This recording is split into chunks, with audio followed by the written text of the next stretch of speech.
Hello, everyone. This is Lenard Guzman here with Emily Robinson. It's April 19th, 2022, and we're back from, I know some people have spring breaks. Some of the kids have spring breaks. They're back. It seems like maybe child custody issues. Maybe the parents are like relieved now. Maybe they bring the kids to the other side. How does this all work? I assume you're getting less calls on this side of Easter break. Yes, definitely got a lot of calls before break. If there were no schedules in place, people fighting about schedules and trying to figure out how spring break was going to go. So did a lot of negotiating about that. But yes, on this side of break, well, my kids' break is over, but a lot of people are on break now. So, but I think for the most part, we've worked out all the issues for the upcoming breaks. My little buddy, I don't know if you can see him, is filming with me today. Oh, Oh, there there we he is. go. He's Sleeping. sleeping. This is how exciting we are. We put people to I sleep. guess we're not that exciting. So we are here April 20th-ish or 19th. So this is the time of year where the kids, I know it's with COVID and everything, it's so they have the spring break, and then what usually, when are they usually out? Like is there like a different calendar now, or Yeah, especially it here in depends. LA? Well, it depends on the district. I think most kids get out like mid-June, Okay. um, early to mid-June.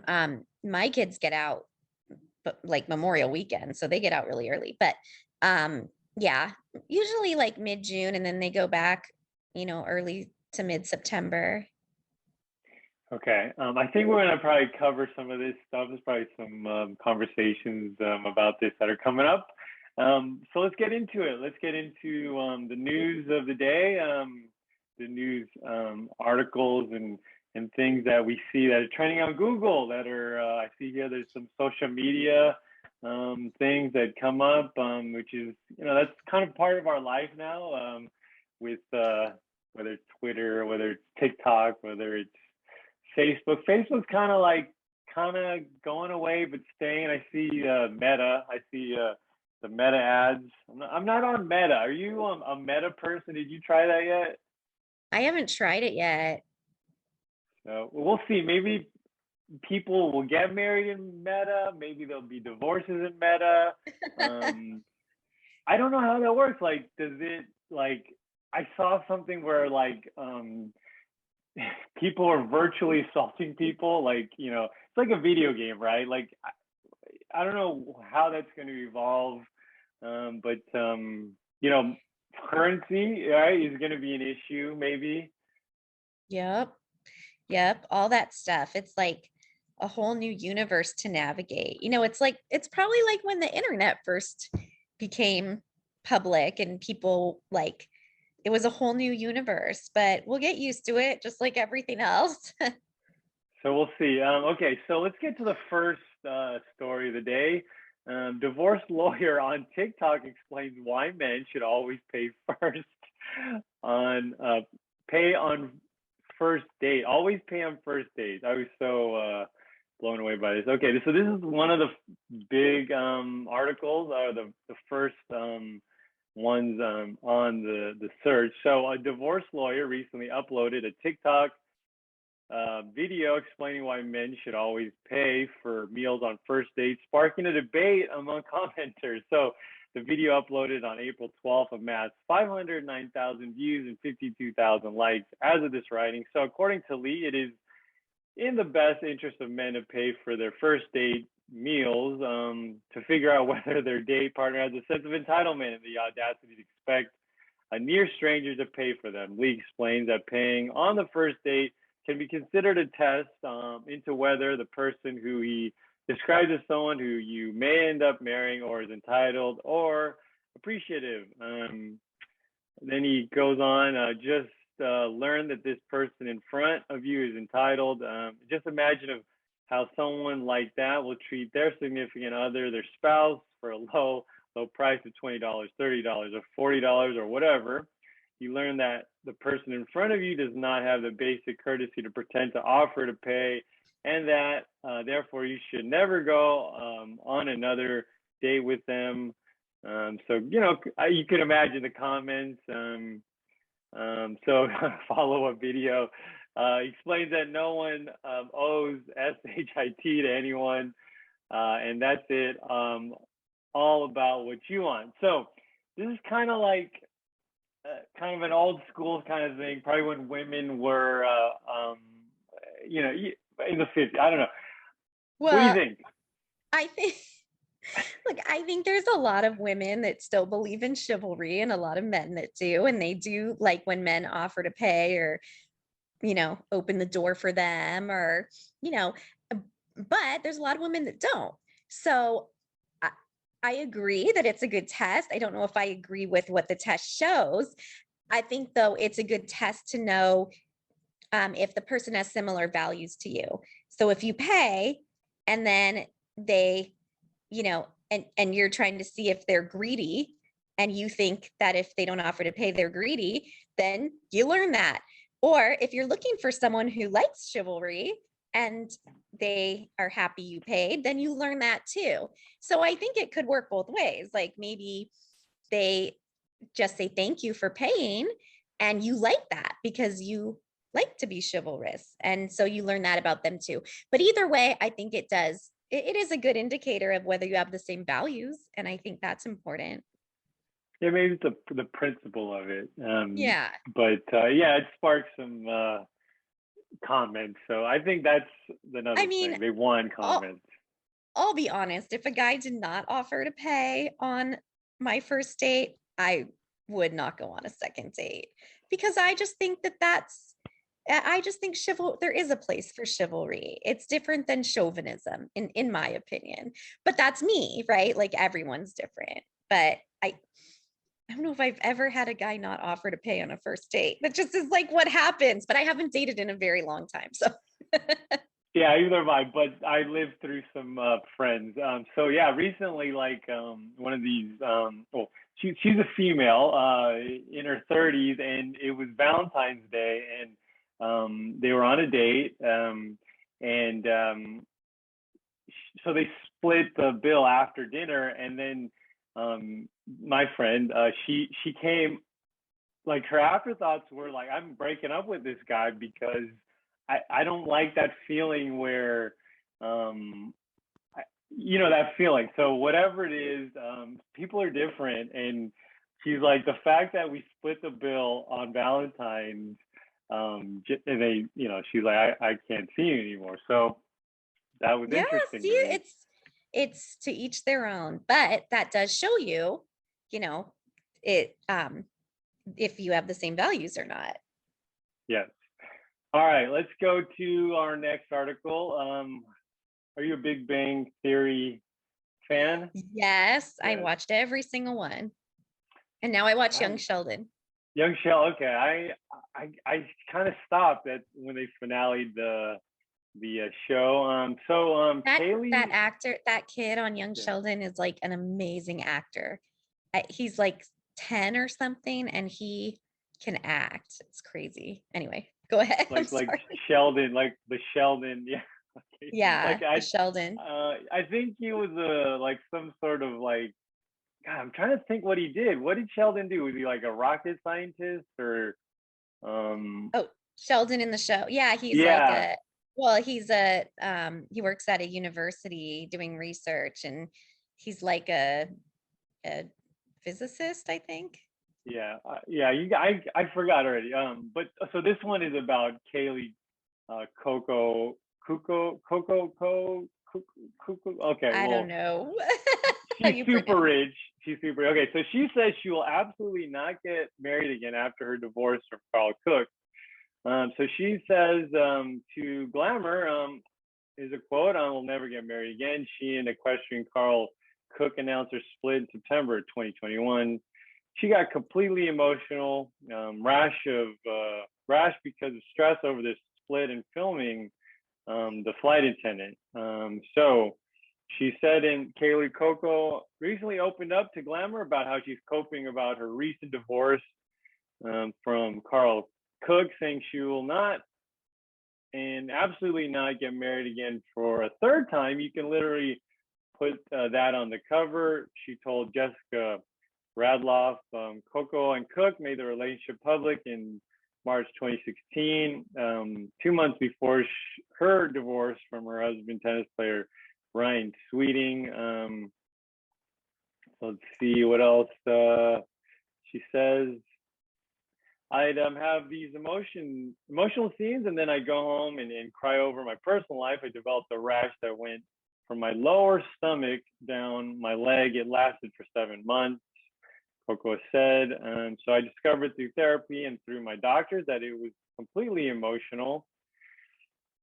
I do admit to being married to my career. I am. It's always been my first love. I think that's a tough one to overcome. I think as women get to this point, and yes, it's a challenge for me because things in my life and people sometimes don't measure up to the feeling I have with my career. My therapist and I are working on forgiveness and forgiving myself for making mistakes. I think it's been the hardest thing, is just accepting that I am normal and I'm not a superwoman. I highly recommend therapy to everyone out there. Wow. The Flight Attendant is a good show too. But yeah, so, I think I didn't realize that they split. I knew she'd been married twice, but I think that's a common feeling. Like if two marriages didn't work out, and she's so young, like, that's a lot of loss to have at a young age. So I think people say that, and sometimes they do stick with that. But I also think, you gain perspective as you get older. You feel differently about things. She might change her mind. She might decide she wants to try it again or meet somebody that is a better match for her. People are very different in their 20s than their 30s than their 40s. So she may meet someone again, but it's understandable to feel that way if two marriages haven't worked out. And it is very hard to be married to someone who is really married to their career and travels all the time. And, that's not that easy if she doesn't want to take a step back on the career, which I'm not saying she should, but, the husbands may not feel like priorities. This is an interesting one. So looks like 7news.com, Australia. I saw this one before. So this is interesting because divorce attorney reveals the 5 professions women should avoid when looking for a husband. Over the course of my career, I watched my most difficult cases, and shockingly, many of them involve men in these professions. So Catherine Lenard, who's been practicing family law for 13 years, said she noticed the surprising trend of what her clients were going through divorce that they do for a living. So the lawyer from the US suggested the 5 worst professions included fireman, police officer, military, surgeon, and pilot. Over the course of my career, I've watched my most difficult cases, and shockingly, many of them involve men in these professions, she added on her TikTok video. What I noticed is that they tend to be more narcissistic, controlling, and be far more difficult in dealing with a divorce.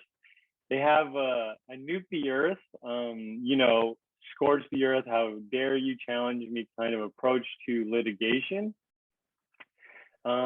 Before Catherine went into detail, she wanted to point out the 5 professions was something she observed as being pretty common over the years of her career. I want to be really clear that if you're married to somebody in one of these professions, it doesn't mean you're doomed for failure. It doesn't mean your husband is a bad person.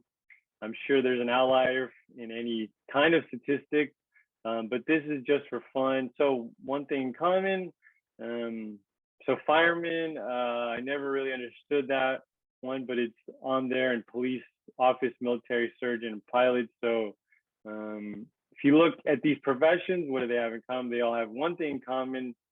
They're gods in their professions. That's really interesting. I mean, that is true. There in those professions, those people are essential and saving lives. And so it may be hard for them in a divorce to step back and say, okay, I have to compromise, because in their job, they're calling the shots like all the time, and they have to. And it's usually a life and death matter. So that makes sense.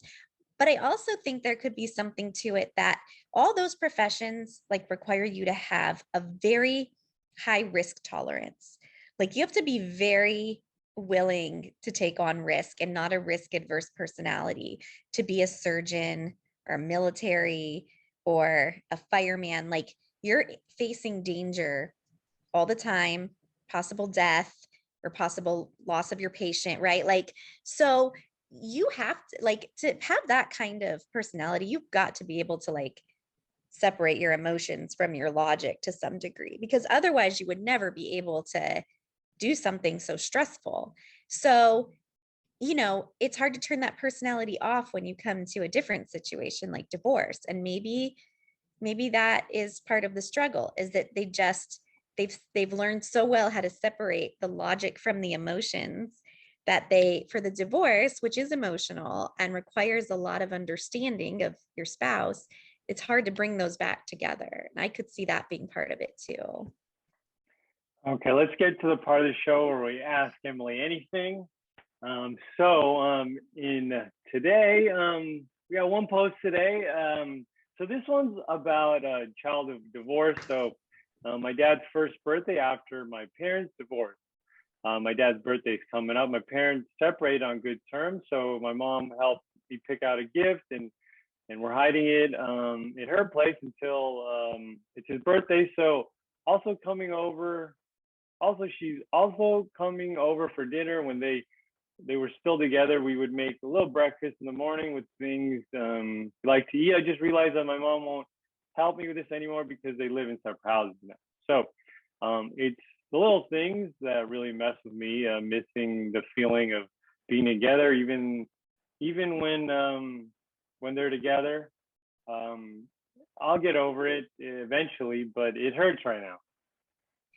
I think that's a very normal feeling. A lot of the things that you miss about your family are the little things.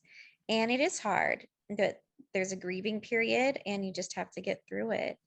But I think one thing that helps is starting new traditions that you can look forward to. That will take the place of the old ones that are painful. All right, that's all the time we have for today.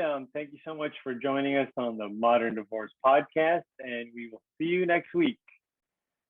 Bye.